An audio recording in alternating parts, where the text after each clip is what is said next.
नहीं, सब आपके दर्शकों को बहुत बहुत नमस्कार। गोंदिया विधानसभा में मैं विधान परिषद के और विधानसभा के सदस्य के रूप में 27 साल तक काम कर चुका हूं और इसलिए जनता के बीच में जाना पहचाना चेहरा है। हमने लोगों के व्यक्तिगत और सार्वजनिक कई विषयों को न्याय देने का पूरा ईमानदार प्रयत्न किया और उसी के कड़ी में गोंदिया के विकास के अनेक काम की शुरुआत की है, जिसमें गोंदिया का नाट्यगृह है, क्रीड़ा संकुल है, हमारे प्रशासकीय कामों की ध्यान में रखकर पंचायत समिति की बिल्डिंग है, हमारे जिला परिषद, हमारे पुलिस हेडक्वार्टर, साथ ही साथ गोंदिया के जिलाधिकारी कार्यालय, ये सब मेरे ही टेन्योर के अंदर ये सारे कामों को कहीं ना कहीं चालना देने का काम मेरे माध्यम से पिछले 25 सालों में सतत होता रहा और इसकी साक्षी हमारी गोंदिया की जनता रही है। निश्चित रूप से एक जाना पहचाना चेहरा इनके बीच में मैं हूँ और इसलिए लोगों का प्रेम और लोगों का समर्थन मुझे हमेशा मिला है। सर, जहाँ तक हम लोग देख सकते हैं, महाविकास आघाड़ी हो या महायुति की सरकार हो, इन दोनों में रोज रोज टीका टिप्पणी होती रहती है। सर, इस बारे में आप किस नजर से देखते हो? नहीं, ये टीका टिप्पणी का जहाँ तक सवाल है, ये दोनों जो संगठन बने हैं वो महाराष्ट्र में सरकार स्थापन करने के लिए बने हैं। एक तरफ अवसरवादी महायुति है और जिसके बारे में महाराष्ट्र की जनता का विचार एक भ्रष्ट सरकार के घटक के रूप में इनको देखा जा रहा है। वहीं इनके पर्याय के रूप में जिस प्रकार महाविकास आघाड़ी की सरकार ने उद्धव ठाकरे जी के शासनकाल में विशेष रूप से कोरोना के संकट में जो काम किया, उससे लोग बहुत प्रभावित हैं और महाविकास आघाड़ी का एक घटक कांग्रेस है। कांग्रेस के माध्यम से देश में विकास की शुरुआत अगर किसी ने किया है तो कांग्रेस ने किया है। एक अनुभवी नेता के रूप में पवार साहब उस महाविकास आघाड़ी के महत्वपूर्ण घटक है और इन सब के समन्वय से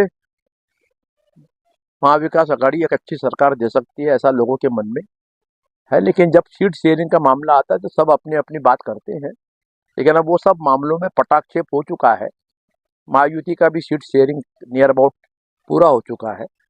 उनके ऊपर तो उनके सबके बॉस मोदी शाह हैं, लेकिन यहाँ पर राहुल जी, उद्धव जी और हमारे आदरणीय पवार साहब मिलकर के ये सारे सीट शेयरिंग के मामले को, जो स्थानिक जो मतभेद है उनको दूर करके उन्होंने भी महाविकास आघाड़ी की सारे घटकों को समझा बुझाकर एक मजबूत संगठन खड़ा करने का कल रात में फैसला कर दिया है। सर, ये जो पिछले महीने से आपने विकास संकल्प यात्रा का अभियान शुरू किया है, एक तरह से इसकी काफी चर्चा चल रही है, तो क्या उद्देश्य, किन उद्देश्यों को लेकर आप? नहीं, मैंने वैसा पिछले 13 तारीख को जब कांग्रेस में घर वापसी किया, हमारे कांग्रेस के सारे नेताओं की हाजिरी में, तभी ये सारी बातों का उल्लेख जरूर किया।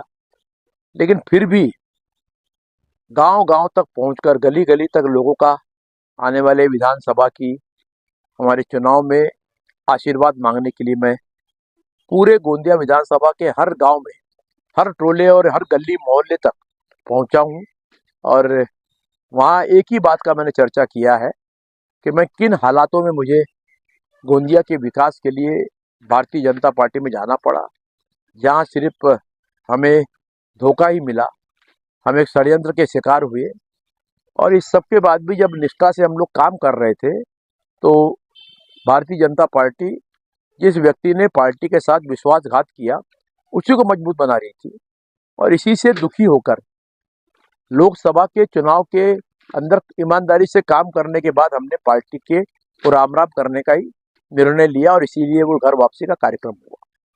सर, महाविकास आघाड़ी गोंदिया जिले में कितनी सीट लड़ने वाली है?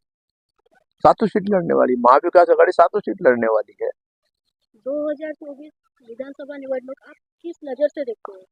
मुझे पूरा भरोसा है कि महाविकास आघाड़ी के अधिकतम उम्मीदवार विजयी होंगे। सर, जो आने वाली विधानसभा निवडणूक 2024, इसके माध्यम से आप जनता को क्या संदेश देना चाहोगे?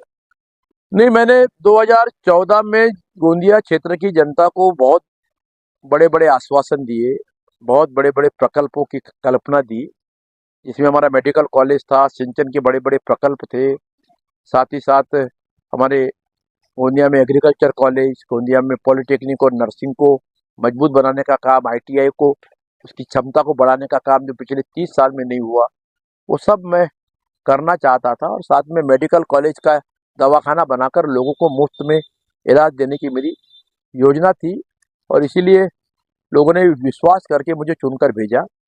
लेकिन दुर्भाग्य से हमारी कांग्रेस की सरकार आई नहीं, और राज्य में भारतीय जनता पार्टी शिवसेना की सरकार आ गई। आप किन खास मुद्दों को लेकर मैदान में हैं? मेरा विकास का गोंदिया मुद्दा, का विकास। गोंदिया का विकास ही मेरा मुख्य मुद्दा है, जिसमें हमारे सिंचन के प्रकल्पों को पूरा करना, जो प्रकल्प निर्माणाधीन है उनको पूरा करना, साथ ही साथ ये प्रकल्प 12 महीना सिंचन कर सके, इसके लिए डांगुरली का बंधारा, जिसके माध्यम से तीनों चारों लिफ्ट की योजनाएं 12 महीना सिंचन कर पाएंगी, और गोंदिया शहर को 24 घंटा पीने का पानी दे पाएंगी। और वो प्रकल्प का ही मेरा मेन एजेंडा है। जब किसान समृद्ध होगा तो हमारे क्षेत्र में भी, हर क्षेत्र में समृद्धि आएंगी, व्यापार भी बढ़ेगा, लोग भी समृद्धि की ओर आगे बढ़ेंगे। साथ ही साथ गोंदिया में हमारा जो मेडिकल कॉलेज का काम चालू है दवाखाने का, उसको भी पूरा करना मेरा एक मात्र लक्ष्य है, जिसके माध्यम से हमारे गोंदिया क्षेत्र के सर्व सामान्य लोगों को मुफ्त में अच्छे से अच्छा इलाज हम नागपुर के दर्जे का दिला पाएंगे।